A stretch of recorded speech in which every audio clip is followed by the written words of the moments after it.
From the outside, using a knife or deglazing tool, cut the bond of the glazing material between the glass and vinyl glazing leg.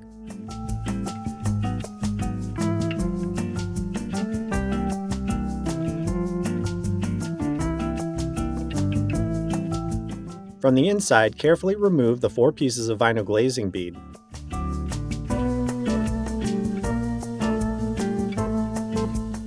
Use extreme care to ensure that the glass unit does not fall free during operation. With bead removed and glazing bond cut, carefully remove the intended or damaged glass unit. Safely discard the broken or old glass. Make sure to retain the setting blocks found under the glass unit.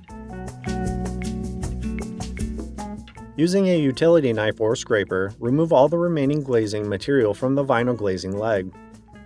Ensure the leg is clean on all 4 sides before proceeding. Check the window frame for any damage or warping. And ensure the weep holes are clear and unobstructed. Apply a suitable glazing compound to the clean glazing leg. Ensure the bead of the compound is 3/16 of an inch in diameter and continuous along the entire perimeter. Do not cover the weep holes.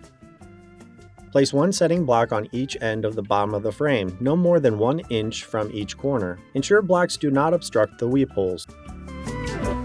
Set the base of the new glass unit on the setting blocks, then tilt the top of the glass inward and onto the glazing surface. Ensure full contact between the glass and glazing compound. No voids should remain. If working alone or in windy conditions, use temporary supports or suction cups to hold the glass in place until the bead is reinstalled. Glazing bead profiles should have the notched end facing towards the center of the window. Install the horizontal pieces first.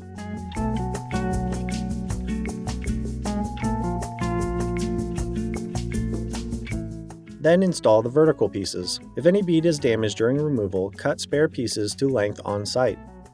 Check that the glass is seated evenly and securely. Confirm that the bead is snug and flush with the frame. Allow the glazing compound to fully cure as per manufacturer's instructions. Do not clean the glass with commercial cleaners until the compound has dried completely.